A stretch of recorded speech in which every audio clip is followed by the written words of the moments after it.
ইসলামী bank নিয়ে একটা ঝামেলা হচ্ছে। সংসদেই বোঝা যাচ্ছে বিভক্তি। জামাত এনসিপি তারা চায় যে ইসলামী ব্যাংকের এখন যে জামাতের হাতে নিয়ন্ত্রিত হচ্ছে সেটা অব্যাহত থাকবে।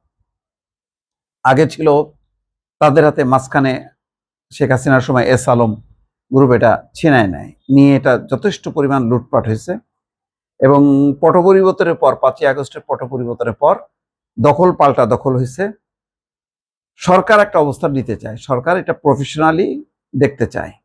যেমন রাজনৈতিক নিয়ন্ত্রণ, যেভাবে কর্মী ছাঁটাই করছে এটাও যেমন সমর্থন করে না, ঠিক একইভাবে আবার যারা লুটপাট করছে তাদের হাতে ফিরে যাক সেটাও চায় না।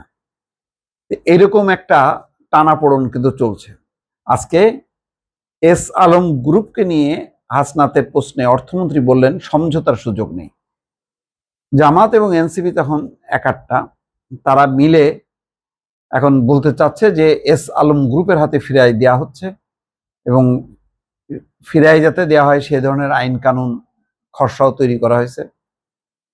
কিন্তু অর্থমন্ত্রী নাকচ করে বলছেন যে হাসনাত আগে বলছেন ইসলামী ব্যাংক 92,115 কোটি টাকা ঋণের ধারক, এর মধ্যে এস আলম গ্রুপ একাই 80,000 কোটি টাকা ঋণ খেলাপি। হাসনাত আব্দুল্লাহ জানতে চান এস আলম গ্রুপের ঋণ পুনরুদ্ধারের ক্ষেত্রে এই অর্থ বছরে সরকারের বিশেষ কোনো পরিকল্পনা আছে কিনা। এস আলম গ্রুপকে তাদের এই ঋণ পরিশোধ না করে কিভাবে আবার নতুন করে পুনর্বহালের চেষ্টা করা হচ্ছে, এটা নিয়ে সরকারের সঙ্গে এস আলম গ্রুপের কোনো সমঝোতা আছে কিনা। অর্থমন্ত্রী বলছেন আমির খসরু মাহমুদ চৌধুরী, বিএনপির রাজনীতিতে অর্থনৈতিক কার্যক্রমের মধ্যে কারোর সঙ্গে সমঝোতা করার কোনো সুযোগ নেই। বিএনপি যতবারই সরকারে এসেছে ফিনান্সিয়াল ডিসিপ্লিন নিয়ে কোনো প্রশ্ন আসেনি। ম্যাক্রো স্ট্র্যাটেজি এবং ম্যাক্রো ইকোনমিক স্ট্যাবিলিটি, শেয়ার বাজার লুটপাট নিয়ে কোনো প্রশ্ন ওঠেনি। ব্যাংক রেজুলেশন আইন সংশোধনের পেছনে এস আলম গ্রুপকে পুনর্বাসনের উদ্দেশ্য রয়েছে বলে গতকাল ইসলামী ব্যাংক গ্রাহক সমন্বয় পরিষদের বিক্ষোভ থেকে দাবি করা হয়। অর্থমন্ত্রী বলছেন কেউ ফিরে আসার জন্য ব্যাংক রেজুলেশন আইনের সংশোধনী আনা হয়নি।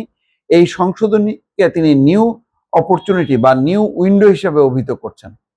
আওয়ামী লীগ আমলে 6টি ব্যাংকের নিয়ন্ত্রণ ছিল এস আলম গ্রুপের হাতে।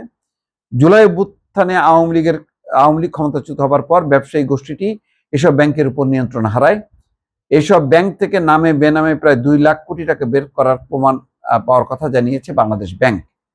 অর্থ উদ্ধারের আশা প্রকাশ করে অর্থমন্ত্রী বলছেন যে যারাই ব্যাংকে টাকা নিয়ে পালিয়েছে সবার বিরুদ্ধে মামলা হয়েছে, মামলা ত্বরান্বিত করা হচ্ছে। যাই হোক, একটা টানাপোড়েন বোঝাই যাচ্ছে, কিন্তু এইটাও দেখতে হবে যে এইটা যাতে আবার রাজনৈতিক দলের কোনো কবলে না পড়ে, ব্যাংকটা যাতে প্রফেশনালি চলতে পারে, আবার লুটেরাদের হাতে আবার যাতে এটা আবার ফিরে না যায়, এই ভারসাম্যটা সরকার আনাটা তার জন্য নিশ্চয়ই একটা বড় চ্যালেঞ্জ। দর্শক।